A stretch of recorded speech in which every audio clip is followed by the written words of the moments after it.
야구 뒷담화 비하인드 오신 여러분 환영합니다. 안녕하세요. 저는 진행을 맡은 아나운서 박수영입니다. 그 어느 때보다 뜨거웠던 KBO 리그, 이제 가을 야구를 본격적으로 준비하고 있는데요. 그 끝까지 뜨겁게 함께할 오늘의 특급 패널들 소개하도록 하겠습니다. 박재용 해설위원, 김민환 PD, 정세영 기자, 유선규 전 SSG 단장님 어서 오세요. 안녕하세요.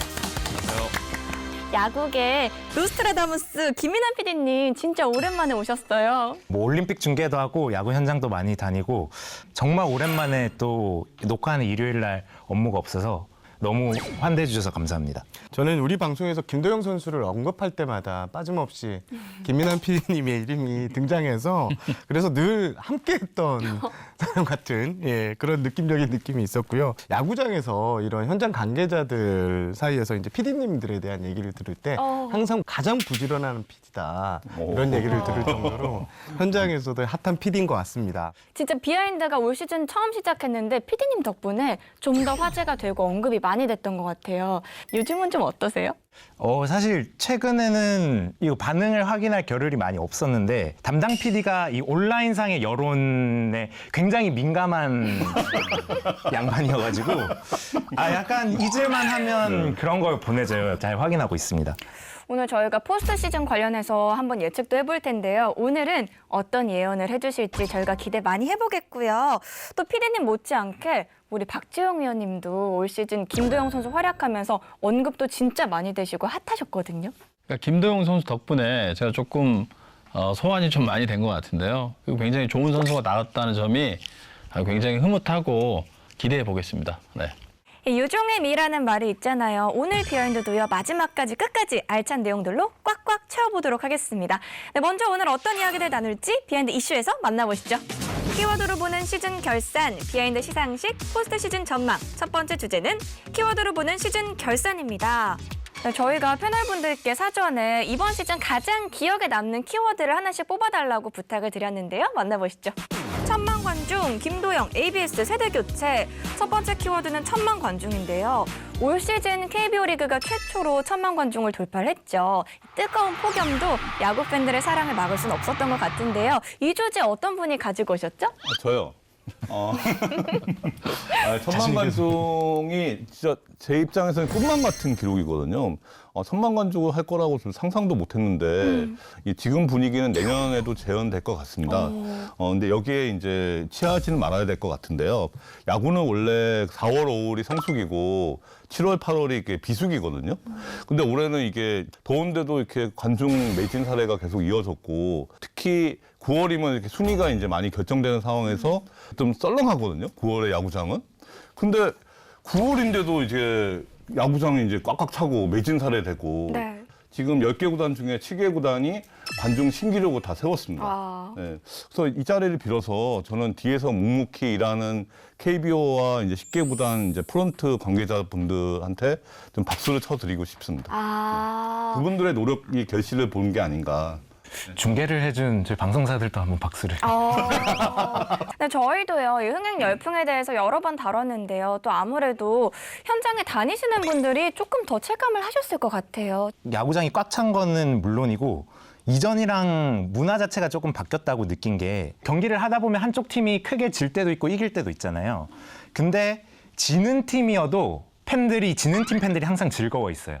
그러니까 이렇게 항상 중계차에서 그림을 보면 뭐 7회 8회가 되고 승부가 기울어지면 지는 팀 팬들은 뭐 짐 싸서 나가고 그러면 경기를 보더라도 한숨 쉬고 있고 이런 모습이 많았는데 올해는 뭐 삼성이 엘도라도가 울릴 때 그 팬들 승패와 상관없이 진짜 여기에 야구장에 온 것 자체를 즐긴다는 느낌을 많이 받았거든요.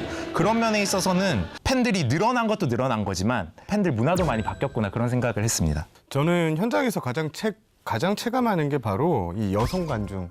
제가 23일 날 광주 기아 삼성전을 취재 갔다 왔는데 그때 굿즈 스토어를 다녀왔는데 거기에 줄 서 있는 팬들 거의 대부분이 뭐 100명이 있으면 97, 8명이 다 여성 팬들이더라고요. KBO에서는 이 여성 팬이 증가한 이유가 좀 SNS 영향이 좀 많이 크다. 또 사진도 예쁘게 나오고 하니까 여성 팬들이 많이 증가한 것이 천만 관중으로 또 이어진 이유가 아닌가 싶습니다.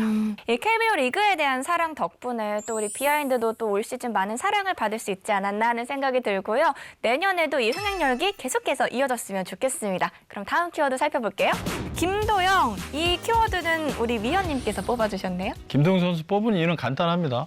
스타는 좀 흔하거든요. 본인이 좋아하는 선수는 본인 마음의 스타예요, 전부. 근데 슈퍼스타는 좀 어렵습니다. 팬들의 기대치라든지 이런 것들을 끌어모으는 힘은 정말 대단하다. 그래서 올 시즌에 김도영 선수가 그런 역할을 하지 않았나 해서 이제 김도영 선수를 뽑았는데요. 김도영 선수를 보고 기존의 선수들이 또 자극을 받을 거고요. 그러면서 건강한 경쟁이 좀 일어나지 않을까 이렇게 예측하는데 뭐 제가 저번에도 말씀드렸지만 김도영 퀴즈들도 생겨났을 거고 그 광범위하게 좀 영향을 끼치지 않나 이런 생각이 좀 들었습니다. 정말 우리나라 야구 전체에 정말 좋은 영향을 미친 김도영 선수의 한 해였는데요. 우리가 김도영 선수 얘기하면 빼놓을 수 없는 분이 오늘 나와주셨잖아요. 김민환 PD님이 근데 시즌 초반에 이제 김도영 선수에 대해서 코멘트를 해주셨는데 그때 나왔던 얘기가 성적 3할 2푼에 30, 60이었거든요. 저는 개인적으로 KBO 리그 MVP 받을 선수가 누구냐라고 물어보면 전 김도영이 받는다라고. 멘트 센데요? 저는 김도영 선수가 3할 2푼에 30홈런 60도를 했습니다. 지금 김도영 선수가 타율이 3할 5푼에 가깝고 홈런에 38개를 쳤으니까요. 지금 이 수치가 결국 과소평가된 게 돼버렸는데 저는 더 정말로 놀라운 게 30홈런을 칠 수 있다고 생각할 정도로 펀치력은 있다고 생각을 했는데 이렇게 리그 수위를 다툴 정도의 홈런을 치리라고는 전혀 예상을 못했거든요. 특히 이 선수 지금 장타율이 리그 1위인데 KBO 올타임으로 봐도 단일 시즌 6할 5푼의 장타율이면 한 20위권이 되고 그 위에 있는 선수들이 뭐 이승엽, 테임즈, 박병호, 뭐 호세 뭐 이런 말도 안 되는 선수들과 어깨를 나란히 하고 있기 때문에 사과하셔야 되는 거 아닌가요? 과소평가하셔가지고. 제가 현장에서 만나면 공손하게 사과드리겠습니다.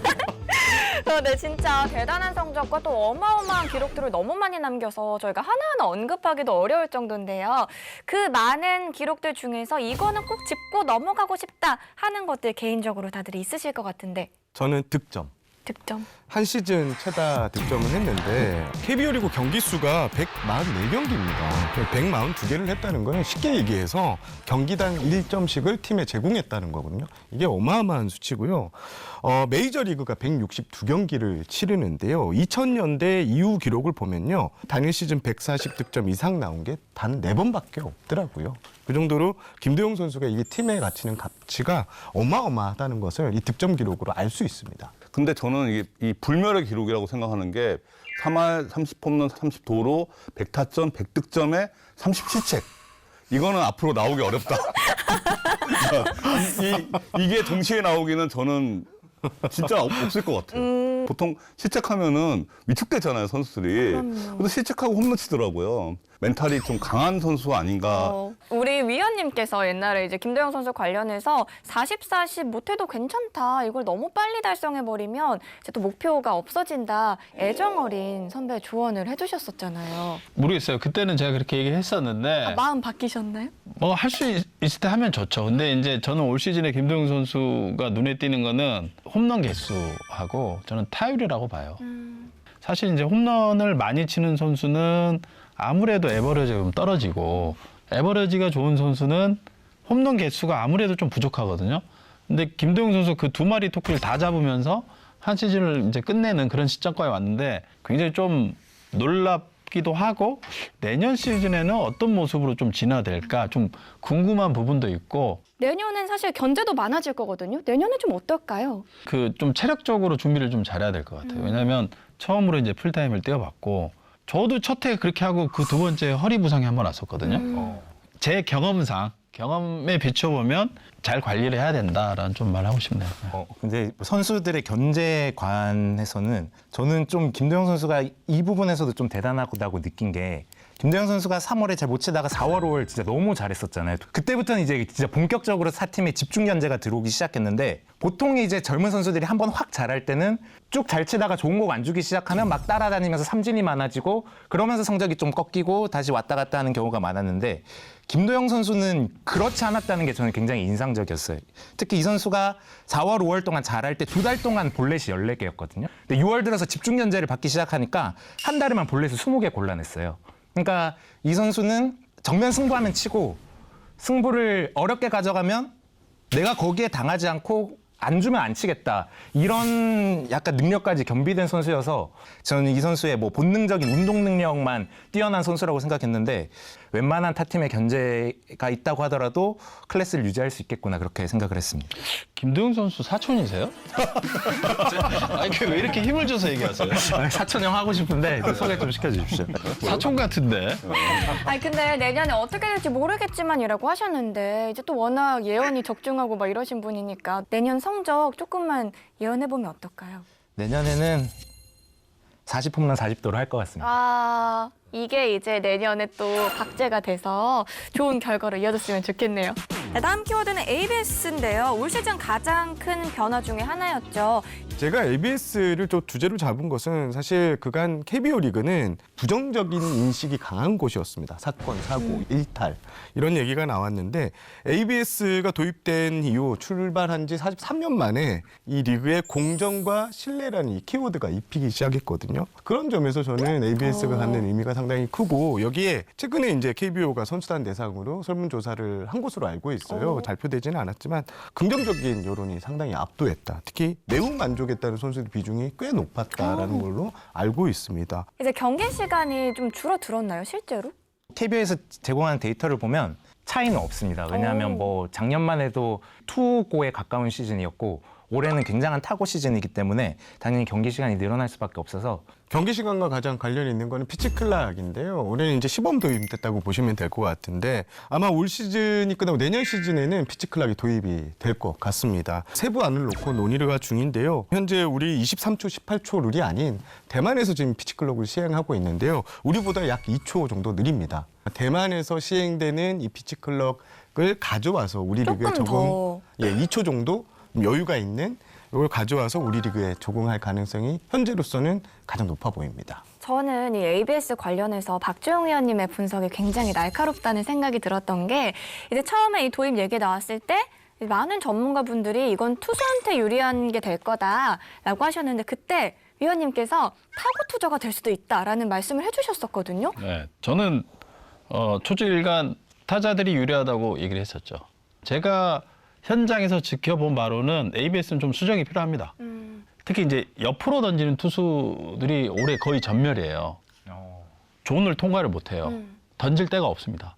가운데로 들어가는 궤적으로 가야만이 스트라이크를 받거든요. 흔히 말하는 그 상하의 꼭지점을 조금 이렇게 포기하고 사이드를 좀 늘려줘야 되지 않을까라는 좀 생각이 들고요. 최근엔 커브 던지는 투수들이 유리해졌어요.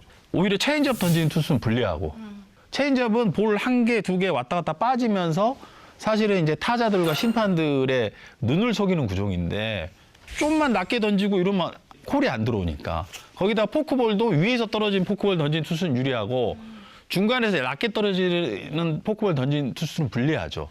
그러니까 이걸 모든 거를 다 맞춰줄 수는 없지만 저는 수정을 해야 되지 않을까.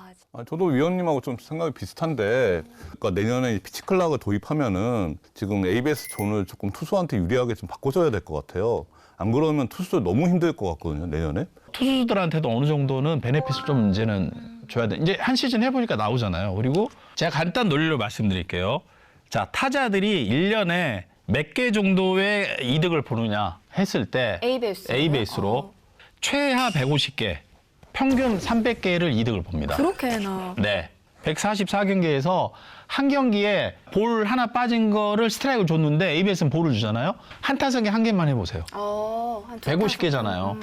만약에 한 경기에서 2개씩만 잡아도 1년에 300개를 타자들이 이득을 보고 들어가죠.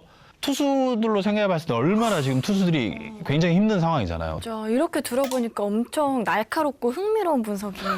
네, 자문위원으로 제가 추천을 하겠습니다. 근데 내부에서 이런 목소리도 있다고 해요. 한 번 설계된 이 존이나 이 규정을 바꾸는 게 1년 만에 바꾸는 게 또 말이 되느냐. 네, 그 얘기는 저도 제가 개인적으로 딜레마일 거다. 1년 했는데 투고 타자가 되면은 또 바꿔야 되잖아요. 그러니까 이런 고민들도 제가 좀 생각을 해봤거든요. 그래도 지금의 존에서는 조금 수정을 해야 된다. 그러니까 양쪽 이 상하로 자르고 사이드를 좀 넓혀줘야 되지 않을까. 왜냐하면 옆으로 던진 투수는요, 존 통과를 못 한다니까요. 그 마지막 키워드는 세대 교체인데요. 이거는 노스트라다무스께서 뽑아주셔가지고 좀 왠지 더 기대가 되는 키워드인데 특히 KBO 리그 야수 쪽에서는 거의 10년 넘게 세대 교체가 저는 일어나지 않고 있었던 게 가장 큰 안타까웠던 점이었거든요. 최근 10년 넘게 홈런왕 경쟁하면 항상 최정 박병호. 그리고 이 두 선수랑 같이 리그를 이끌었던 빅뱃 선수들 누가 있나 생각해보면 뭐 나성범, 양의지, 김재환, 뭐 손아섭, 김현수, 한유섬 이런 선수들이 다 공통적으로 80년대 후반 한 2, 3년 사이에 태어난 선수들이에요. 실제로 뭐 이 선수들과 비견할 만한 타격을 보여줬던 20대 선수가 지금까지는 딱 3명 이정우, 강백호, 김혜성 빼고는 전 없었다고 생각을 하고 아 이거 세대 교체가 좀 우려스럽다. 그래서 뭐 국제대회 우리나라 성적도 안 좋았던 것도 이거랑 좀 관련이 있다 그렇게 생각을 했는데 올해는 약간 리그 판도가 완전히 바뀐 걸 느끼는 게 일단 뭐 김도영 선수 말할 필요도 없고 팀을 대표하는 스타, 리그를 대표하는 스타들이 좀 젊은 선수들이 많이 나왔다, 야수 쪽에서. 작년까지 롯데에서 제일 잘 치는 선수 전준우였거든요. 근데 올해는 완전히 1년 만에 다 바꿨잖아요. 융고나왕이라고 불리는 거의 20대 초반 중반의 선수들이 이제 팀의 핵심 선수로 자리 잡았고 그리고 뭐 LG를 대표하는 스타하면 항상 김현수, 오지환이었는데 이제 20대 초반에 문보경 선수, 삼성의 김영우, 키움의 뭐 송성문. 실제로 이게 데이터로도 드러나는 게 국내 선수 타자들의 OPS 순위를 살펴보면 지난 2년간 OPS 탑 20 안에 20대 선수가 딱 3명이었어요. 근데 올해는 OPS 탑 20 안에 20대 선수가 8명이 들어왔습니다. 확실하게 느끼는 거는 김민환 PD는 80년대 초반부터 중반 선수를 싫어하는구나. 이걸 느낄 수가 있어요. 물론 아직 이제 리그의 주류는 저는 30대 중반의 선수들이라고 생각하는데 그 틈바구니에서 20대 초중반 선수들이 힘을 내기 시작했다는 거는 저는 굉장히 긍정적인 신호가 아닌가. 다른 분들은 이 세대 교체에 대해서 어떻게 생각하시는지. 가장 돋보이는 팀은 삼성 아닌가. 구단들은 다 세대 교체나 이제 육성에 대한 로망이 있거든요. 그거를 이렇게 단숨에 해결해 준 거죠. 불펜 투수들도 많이 바뀌었거든요. 세대 교체가 토요일까지 가장 많은 경기에 나선 선수가 77경기에 등판 두산 이병헌 선수, 75경기에 나온 조병헌 선수는 SSG에 여기도 22살. 그리고 곽도규 선수, 박영현 선수, 김민 선수 다 25세 이하 이제 불펜 주력 투수들이 리그에 상당히 많아졌다는 점, 좀 눈에 띄는 올해 리그의 변화가 아닌가 싶습니다. 그러면 혹시 이제 팀별로 봤을 때 내년에 좀 좋은 성적을 위해서 세대 교체가 좀 더 필요한 팀도 있을 것 같은데 없어요? 그 KT나 왜 자신 있게 말씀하세요?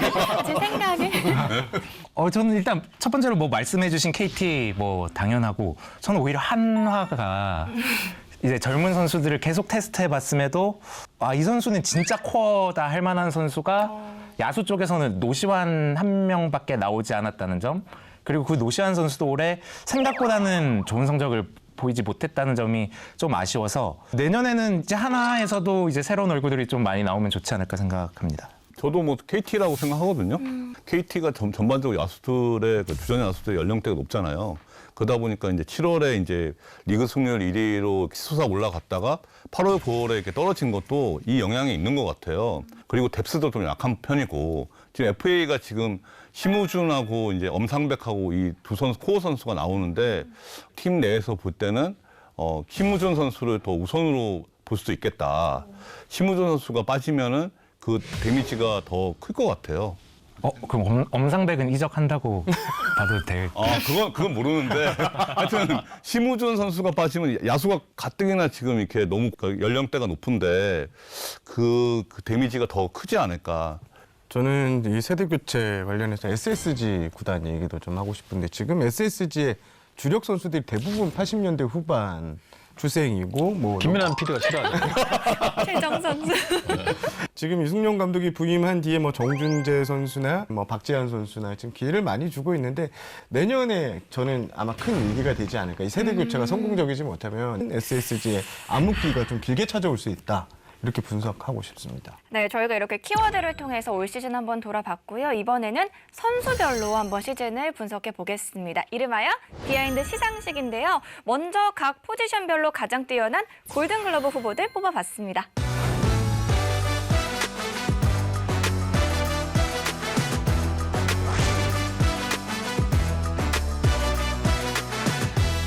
네, 먼저 투수 볼게요. 세 분이 원태인 선수 뽑아주셨고 김미단 PD님이 후라도 선수를 뽑아주셨네요. 제가 이제 원태인 선수를 뽑은 이유는 올 시즌에 투수들의 각종 그 지표를 보면요. 1위부터 5위까지 전부 외국인 선수입니다.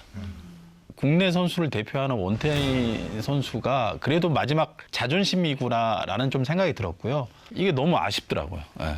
그러면 후라도 선수 뽑아주신 김민환 PD님 의견도 좀 들어봐야 될 것 같은데. KBO 리그에서는 이닝 소화를 해주는 선발 투수의 가치가 엄청나게 높다라고 생각을 합니다. 실제로 올해 규정 이닝 채운 선수가 20명밖에 안 되더라고요. 그러니까 뭐 팀당 2명꼴이라는 건데 5인 로테이션을 돌리는데 평균적으로 2명밖에 없다. 이건 결국 모든 팀이 한 시즌을 이끌어가기 힘들다는 이야기인데 후라도 선수가 무려 190이닝을 던져줬습니다. 그러니까 뭐 압도적인 이닝 소화력을 가장 이제 좋게 평가했고 저도 고민했던 선수가 뭐 원태인이랑 하트 선수 이 두 선수보다 후라도 선수가 무려 30이닝 이상을 더 먹었거든요. 저는 이닝 히터가 특히 KBO 리그처럼 선발 투수가 희귀한 리그에서는 그 가치를 인정해줄 필요가 있다 이렇게 생각을 해서 후라도 선수를 뽑았습니다. 진짜 예리하네요. 근데 한 가지 느껴지는 거는 네. 김민환 PD가 국내 투수를 싫어하네요. 그럼 이번엔 내야 한번 살펴볼게요. 내야 같은 경우는요. 1루수는 각각 2표씩 나왔고 유격수는 박찬호 선수 3표, 박성환 선수가 1표가 나왔네요. 박성환 선수를 뽑은 PD님 의견이 또 궁금하네요. 저는 사실 누가 타도 전혀 이상할 게 없다라고 생각을 하거든요. 실제로 두 선수 타격 성적을 놓고 보면 굉장히 비슷합니다.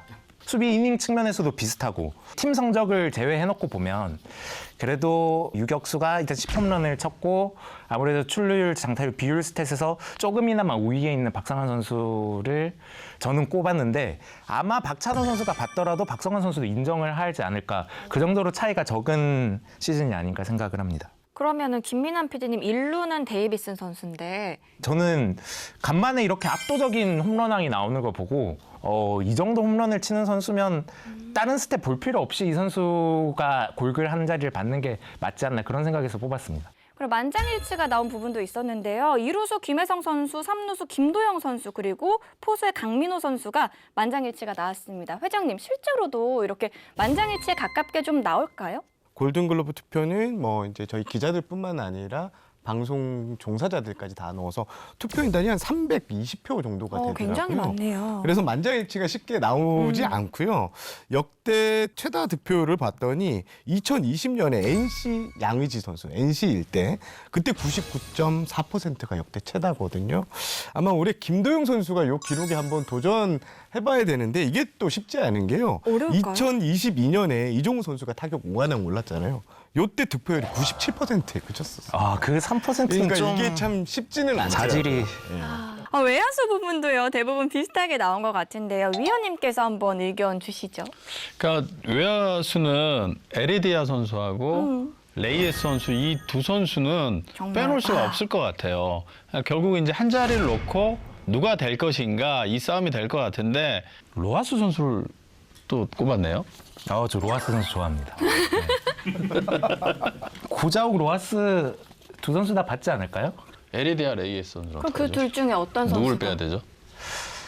그래서 둘 다 빼고 저는 홍창기 나왔는데 기본적으로 저는 출루율에 좀 더 가중치를 주고 생각을 하는 입장에서 홍창기의 이 4할 4푼이라는 약간 엽기적인 이 출루율은 우리가 타고 시즌임에도 불구하고 인정을 해줘야 된다.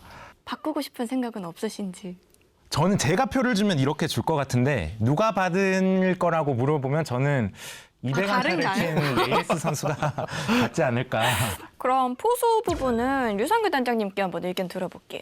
85년생인데 올해 최고의 폭염인데도 불구하고 계속 포스 마스크를 쓰면서도 3할 이상의 공격력을 이렇게 보였고 저는 삼성이 지금 이 한 대는 여러 가지 선수들이 잘했지만 강민호 선수가 있고 없고의 차이가 엄청 크더라고요. 강민호 선수가 이제 포스 마스크를 안 쓰면 이병헌 선수가 나오는데 좀 격차가 좀 많이 나더라고요. 그래서 뭐 양의지 선수도 있지만 올해는 강민호 선수가 유력하지 않을까 싶습니다. 마지막으로요. 지명타자 볼게요.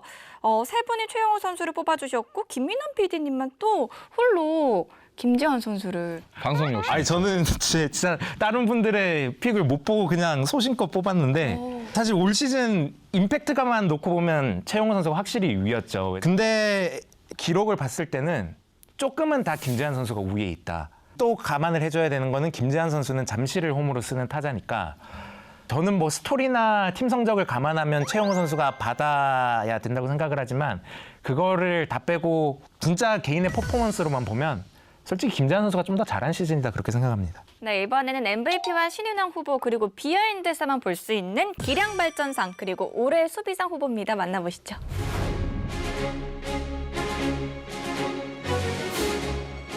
네, MVP는 김도영 선수, 신인왕은 김태견 선수 이거 만장일치인데요. 반전이 없을 것 같아요. 얼마나 대단한 활약이었는지 들어보겠습니다. 올 시즌에 1,000만 관중의 흥행에 김도영 선수가 부스터 역할을 했다? 어찌 보면 아예 끌고 갔다 이런 느낌이 들어요. 약간 팬덤을 형성했어요, 김도영 선수가. 옛날에도 팬덤 같은 거 좀 있지 않았나요? 예전에 제가 이제 돈 아이돌이었는데 돈 아이돌이요? 돈. 도원구장, 옛날 야구장. 네. 그 문학구장 전에 네. 도원 야구장으로 있었어요. 근데 예전에 제가 도원의 아이돌이었거든요. X세대. 네. 아무튼 그런 때가 있었는데 지금의 김도영 선수의 인기는 굿즈라든지 이런 게 가면은 김도영 선수 거는 지금 대기를 해야 돼요. 그 정도예요. 그래서 김도영 선수 굿즈 판매량이 아마 올 시즌 전체 리그에서 1위지 않나.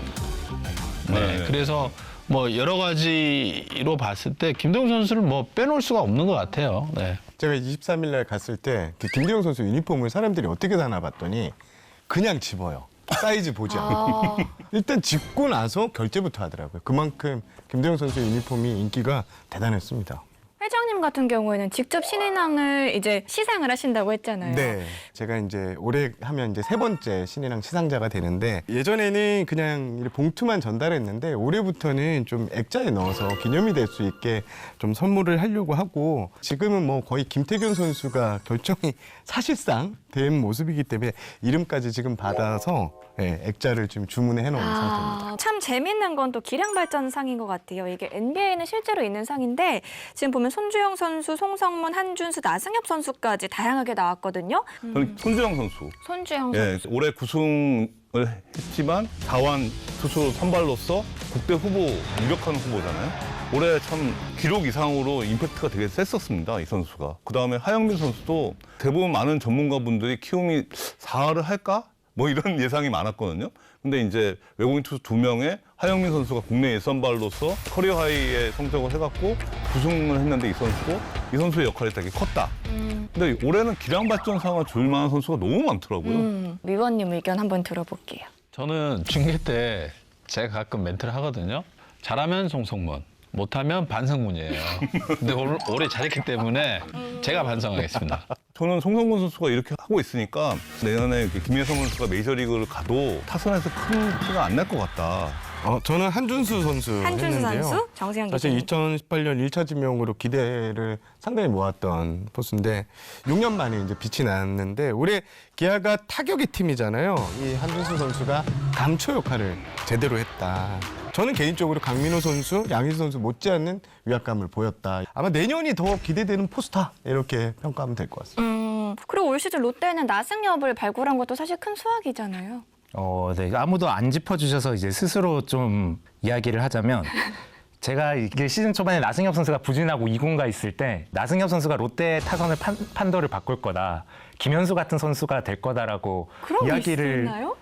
있었어요. 저도 네. 기억나는데. 나승엽 선수의 경우에는 좀 더 발전을 한다면 1루 보는 김현수가 될 거다.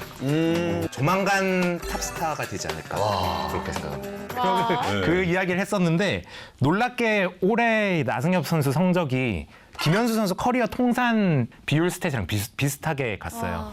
사실 이 선수가 2002년생인데 군대를 다녀왔습니다. 이 선수는 뭐 단순히 롯데뿐만 아니라 국가대표 1루를 앞으로 한 10년, 15년 동안 책임질 선수가 아닌가. 그러면 얘기 듣는 김에 올해 수비상까지 김민환 PD님이 한번 소개해 주시죠. 좀 이야기를 들어봤어요. 제가 알고 있는 각 구단 관계자들한테 수비에 대해서 물어보니까 공통적으로 하는 말이 올 시즌 압도적으로 가장 수비를 잘한 팀은 삼성이고 이게 삼성이 2위를 한 비결이다라고 분석을 하더라고요. 그래서 저는 사실 수비상을 팀 삼성에게 주고 싶었는데 약간 그 상징으로 항상 좀 유격수, 이루수 왔다 갔다 하면서 수비에서 애를 먹다가 이제 외야에 와서 확고히 자리를 잡고 이제 수비 잘하는 삼성을 이끌게 된 김지찬 선수가 올해 수비상을 받을 만한 선수가 아닌가. 저는 박찬호 선수를 선택했는데요.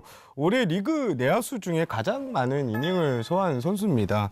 그리고 수비가 최근 몇 년 새 가장 발전된 선수다라는 평가가 있고 특히 상황에 맞는 수비, 판단력 등이 완전 이제 야구 수비에 눈을 떴다는 평가가 좀 나오고 있고요. 그런 의미에서 저는 박찬호 선수를 선택했습니다. 네, 이렇게 선수들로 올 시즌 한번 돌아봤는데요. 이번엔 다음 주제로 넘어가 보시죠. 다음 주제는요. 포스트 시즌 전망입니다. 지금 녹화가 이루어지고 있는 일요일 기준으로 아직까지도 이 5위의 주인공이 결정이 되지 않았습니다. 정말 끝까지 알 수가 없는 것 같아요. 그렇죠. 이런 경우 진짜 거의 좀 처음 보는 것 같긴 한데 지금 최초로 이제 5위 타이 브레이커가 좀 유력할 것 같아요.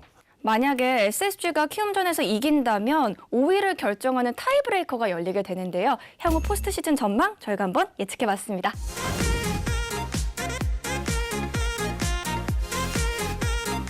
먼저 와일드카드를 예상해보면요. 우선 두산은 2년 연속 진출에 성공을 했습니다. 맞습니다. 그러니까 작년에도 두산의 이승엽 감독이 한번 경험을 해봤잖아요. 그래서 좀 많은 생각을 하지 않을까 이런 생각이 들고 총 공세를 펴지 않을까.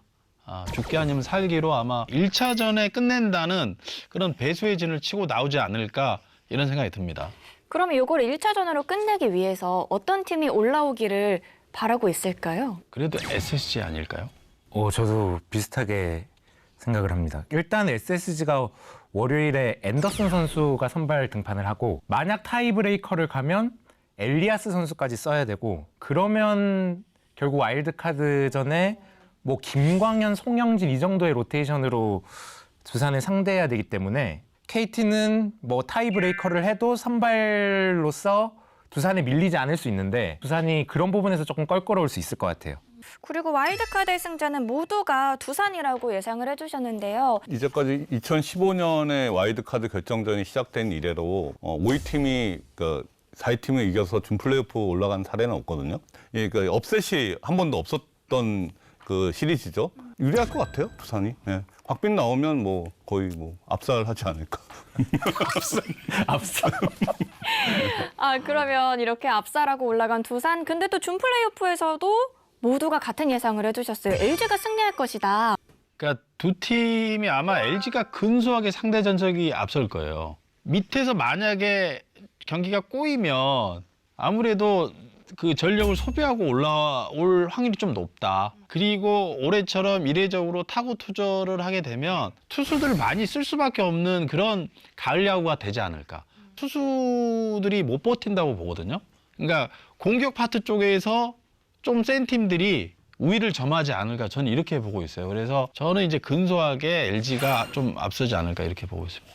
그런데 또 기아의 한국 시리즈 상대로는 모두가 삼성을 예상을 해주셨습니다. 저는 일단 단기전에는 역시 홈런이고 삼성은 올해 리그에서 가장 홈런을 많이 친 팀이고 LG는 가장 적은 팀 중 하나입니다. 홈런 순위가 끝에서 두 번째니까.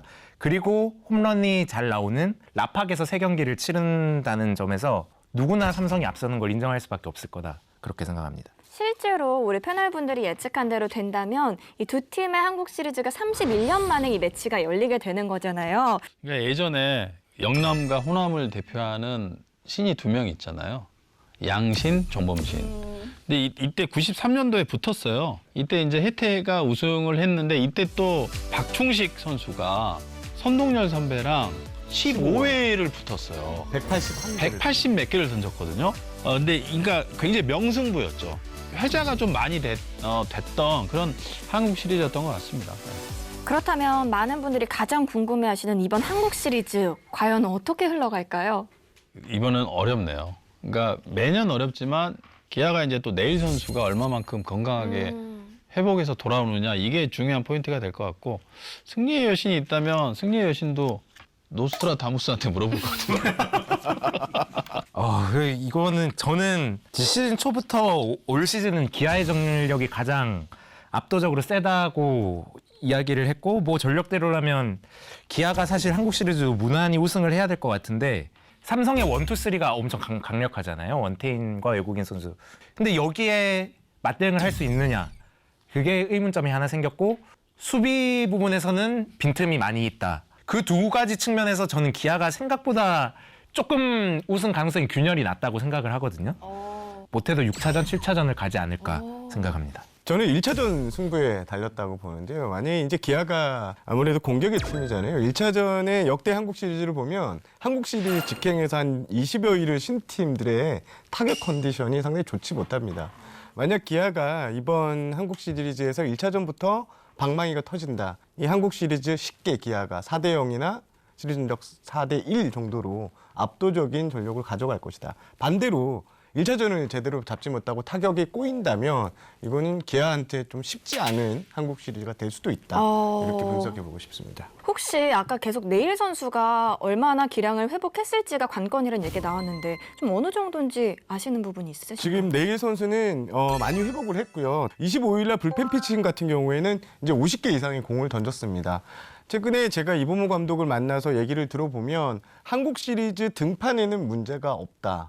일단 1차전에 몸을 맞추겠다라고 했는데 적어도 5이닝, 4이닝 이상만 던져도 큰 수확이 될 것이다. 이런 얘기를 했는데요. 현실적인 상황을 보면 1차전에 선발 투수로 바로 쓰지는 않을 것 같습니다. 그런 의미에서 만약에 1차전에 좀 쉽게 가져간다면 내일 선수는 5차전 이상 좀 더 충분한 휴식을 취한 뒤에 저는 내일 선수가 선발이 만약에 안 된다면 구원 투수 지금 마무리로 붙을 가능성도 없지 않아 있다고 저는 생각을 합니다.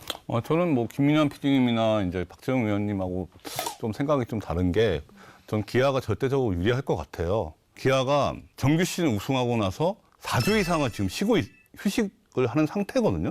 실제적으로 투수진이 충분한 휴식을 취하고 이제 한국 시리즈에 임하고 있고, 그러니까 기아가 불펜이 좋아요. 선발이 한 4회까지만 막아줘도 이길 것 같아요. 올라올 것으로 예상되는 게 삼성 아니면 LG잖아요. 근데 삼성하고 LG가 투수 운영에 변칙 운영을 지금 예고하고 있어요. 그러니까 플레이오프부터. 그러니까 삼성이라고 그러면 원태인하고 코너를 불펜에 쓸 수 있다. 이런 상태에서 이제 한국 시리즈를 붙는 거죠. 저도 이제 그 현장에서 얘기를 들어보면은 큰 경기는 불펜 투수가 그러니까 5경기 이상을 하게 되면 앵꼬라고 하는 걸 뭐라고 하죠? 현장에서 쓰는 표현인데 체력이 고갈된다. 네. 그 말이 맞더라고요. 그래서 5경기가 그 차이가 있다고 하더라고요. 그게 조금 여러 가지 기아 타선을 못 이길 것 같다라고 그렇게 생각해 봅니다. 뭐 4승 무패나 4승 1패 그렇게 갈 가능성이 높은 한 시리즈가. 4, 5차전 정도까지. 네, 저는 7차전까지는 안 갈 것 같아요. 다가오는 포스트 시즌 과연 어떻게 될지 기대 많이 해주시고요. 다음 순서는 BVP 시간입니다. 네, 이번 주는 올 시즌 비하인드가 뽑은 MVP로 저희가 꾸며봤습니다. 실제 MVP랑은 다르게 좀 이유를 담아서 MVP를 뽑아달라고 부탁을 드렸는데요. 함께 만나보시죠. 박재용 의원님은 기아의 김도영 선수를, 유선규 단장님은 양현종 선수, 김민환 PD님도 양현종 선수를, 그리고 정세영 기자님은 삼성의 원태인 선수를 골라주셨습니다. 네, 먼저 위원님 김도영 선수 골라주셨습니다. 맞죠? 그러니까 원래 이게 실력과 상관없이 MVP를 뽑아달라고 했잖아요. 의미를 담아서. 그러니까 모든 선수한테 좀 뭔가 의미를 담고 하려고 해도 김도영 선수를 빼놓을 수가 없더라고요. 몰고 돌아 김도영인가. 네, 그래서 저는 그냥 이거를 아무리 하려고 해도 김도영 선수를 뺄 수가 없구나. 그래서 저는 그냥 김도영 선수를 뽑았습니다. 정세영 기자님은 이제 원태인 선수인데요. 원태인 선수가 시즌 내내 우리 회장님의 사랑을 정말 듬뿍 받고 있는 것 같아요. 사실 삼성이 저는 꼴찌 후보로 예측할 정도로 삼성을 전력을 적게 평가하는 뭐 전문가들이 많이 없었는데요. 올 시즌 삼성이 예상을 깨고 정규리그 2위에 오르고 플레이오프에 직행한 중심에는 이 원태인 선수의 존재가 가장 크다고 또 봐요. 토종 에이스로서 2015년 윤성환 선수 이후 9년 만에 15승 투수가 됐거든요. 에이스로서 팀을 이끌어준 원태인 선수의 공도 상당히 높게 평가해야 된다라는 의미에서 원태인 선수를 뽑았습니다. 그리고 단장님과 PD님께서는 양현종 선수를 선택해 주셨는데 사실 그 기아가 선발이 개막전 기준으로 5명 중에 4명이 이제 시즌 아웃되는 상황인데 양현종 선수까지 시즌 아웃됐으면 이건 정말 못 올라갔을 것 같아요. 그러니까 양현종 선수가 시즌을 거르지 않고 끝까지 완주를 했던 게 기아의 우승의 버팀목이 되지 않았을까. 진짜 올 시즌 양현종 선수가 활약도 대단했지만 또 기록들을 계속 갈아치우면서 진짜 역시 대투수다 이런 얘기가 정말 많이 나왔는데 저는 양현종 선수를 뽑은 거는 이제 170이닝을 던지면서 10년 연속 170이닝을 던진 거 정말 앞으로 야구에서 더 찾아보기 힘든 기록이 될 것 같아서 양현종 선수를 뽑았습니다. 실제로 KBO 리그보다 거의 20경기 가까이를 많이 뛰는 MLB에서도 170이닝을 연속으로 가장 많이 던진 게 6년 연속이에요. 현재까지는. 근데 지금 현역 MLB 선수 중에 6년 연속 170이닝을 던진 선수가 3명이 있고 7년 연속은 없어요. 그러니까 이렇게 보면 양현종이 170이닝을 10년 연속 던졌다는 거는 얼마나 큰 의미인지를 알 수 있다. 그래서 뭐 저는 이 시대의 마지막 이닝 히터 같은 느낌이어서 올해 이 10년 연속이라는 이 상징성에서 양현종 선수를 뽑았습니다.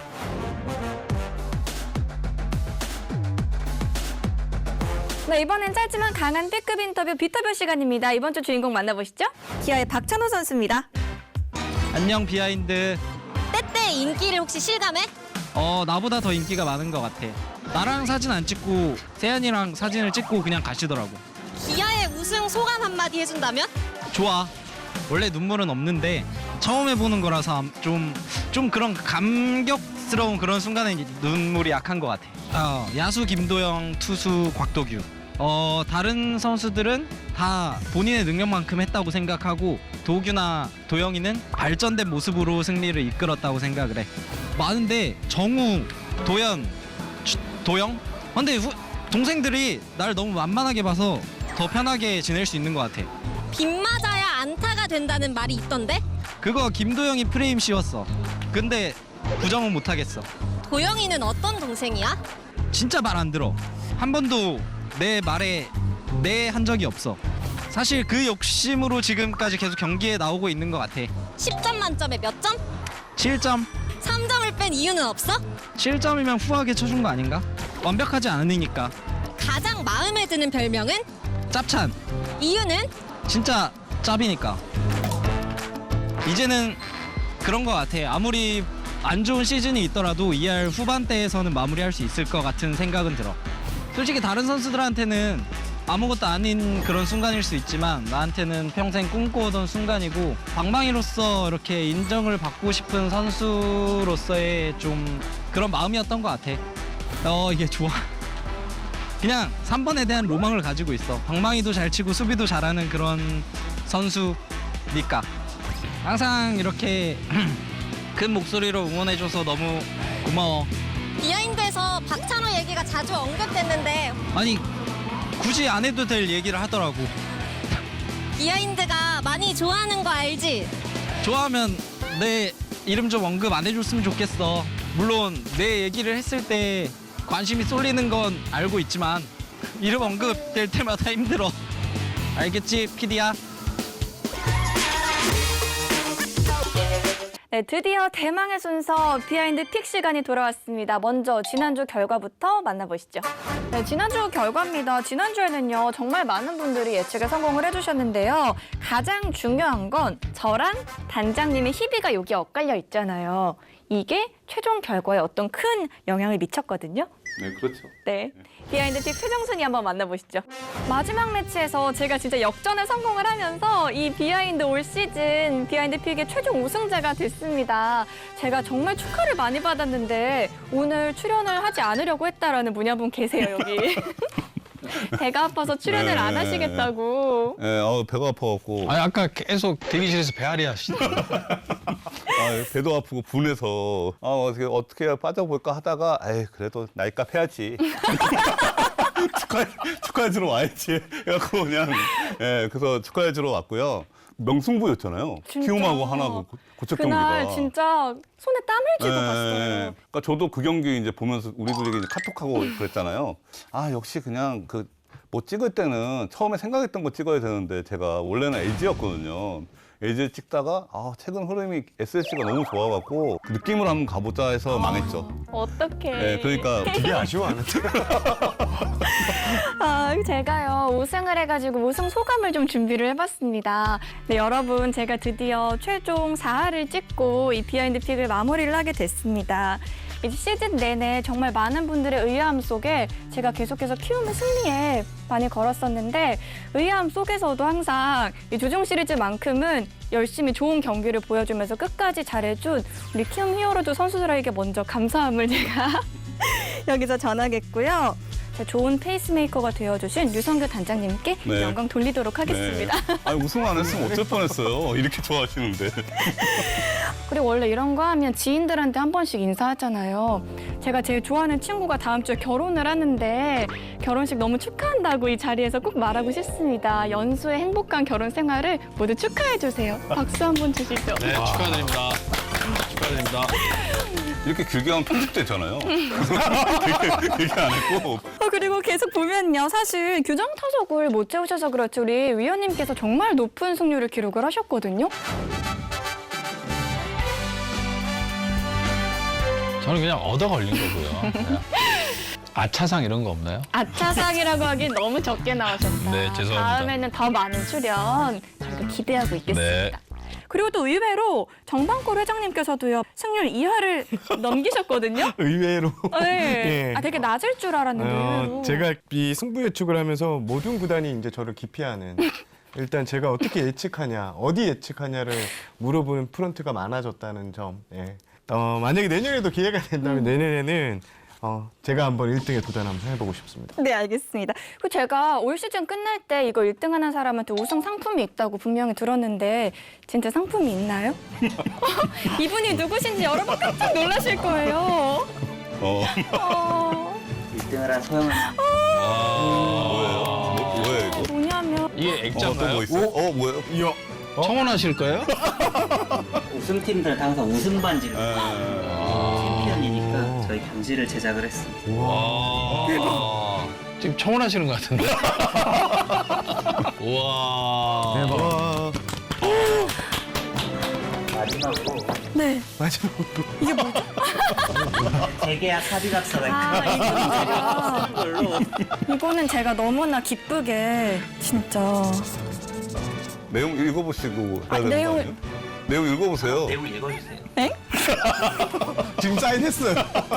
MBC 박소영 아나운서는 2024년 비하인드를 훌륭하게 진행하였으므로 다음 시즌인 2025년에도 천재지변, 국가 비상사태, 신혼여행을 포함한 어떠한 경우에도 본격 야구 뒷담화 비하인드 MC로서 프로그램을 진행할 것을 엄숙하게 약속하고 선언하고 서약합니다. 야, 이게 1등 상품이 이거 대단한데요? 진짜 이 정도일 줄은 예상 못했어요. 이러면 더 열심히 할 걸. 제가 우승 반지를 껴보지 못한 선수들도 있는데 제가 감히 이런 반지를 끼게 돼서 너무 행복하고 너무 즐거웠습니다. 네. 모든 분들이 이렇게 비하인드에서 정말 한 시즌 행복하게 보내주셨는데 소감 한 말씀씩 들어볼까요? 위원님 물어보도록 혹시 하겠습니다. 티신가요? 그래가지고 지금 눈물을 흘리려고 하는데 이게 계속 안 나와가지고 좋아요. 저는 눈물을 흘리는 방법 별로 안 좋아하거든요. 죄송합니다. 우리 아주 유쾌하게 끝내도록 해요. 알겠죠? 네. 자, 위원님 유쾌하게 마무리해주세요. 위원님은 또 잘 우시거든요. 보세요, 위원님. 아니, 그 1년 동안 하면서 재밌었습니다. 왜냐하면 또 우리 박소영 아나운서가 진행을 너무 깔끔하게 해주셔가지고 물론 초창기에는 NG도 많이 났었지만 너무 잘해주셔가지고 너무 편하게 할 수 있었고 재미가 있었던 그런 시간이었던 것 같습니다. 정말 재밌었고 한 시즌을 이렇게 함께 보내면서 현장에서 가장 많이 듣는 말이 아 진짜 비하인드 재미있어 잘 보고 있다 이런 얘기를 많이 들었던 것 같아요. 거기에 제가 힘을 조금이나마 보탠 것 같아서 만족하고요. 다음 시즌에도 정방꿀 이미지를 진짜 한번 씻어 보고 싶습니다. 네. 이상입니다. 아니 제가 처음에 이제 식스맨 정신으로 이게 방송을 하겠다고 제가 말씀드렸잖아요. 하다 보니까 점점 이게 비중이 높아져갖고 식스맨 진짜. 이상으로. 근데 저는 마지막에 같이 한 게 너무 뿌듯하고 감사하고 그리고 많은 분들이 저하고 이제 오랜만에 보는 분들이 다 비하인드 잘 보고 있다. 이런 얘기를 거짓말 하나도 안 보태고 그런 말씀들을 다 하시더라고요. 그래서 다른 것보다는 야구 관계자분들이 많이 보는 방송이구나. 이렇게 하면 저희가 마치 오늘 비하인드가 마지막 방송인 것 같은데 내년에 사실 안 할 것 같은데요? 다음 시즌에도 우리 비하인드가 있거든요. 네. 그럴 때 제가 꼭 말씀드리고 싶은 게 단장님 내년 시즌에도 활약해 주실 거죠? 저는 뭐 불러주시면 언제든지 애니콜입니다. 그러면 만약에 비하인드 내년 시즌 1년 전속 출연이 계약된 상태에서 타구단 단장 제의가 오면 어떡하시나요? 타고난 가야죠. 여기 피들의 모임이라서 그런 거 안 통해요. 네, 올 시즌 비하인드를 함께 시청해주시고 사랑해주신 모든 시청자 여러분들께도 진심으로 감사드리고요. 저희는 다음 시즌 더 핫한 이슈, 더 거침없는 입담으로 돌아오도록 하겠습니다. 야구 뒷담화 가고 싶다면 비하인드로 들어와.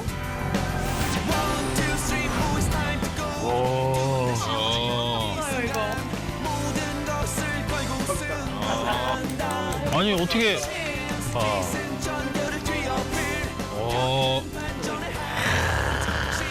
야, 이 없는 살림에 아니 진짜 여기 괜찮은 곳이다. 야, 제가 제일 크다는 게 너무 네. 아이 그럼요 MC분인데. 그림이 좋아요. 네. 제가 했다고 생각하면 그림 안 좋았을 것 같아요.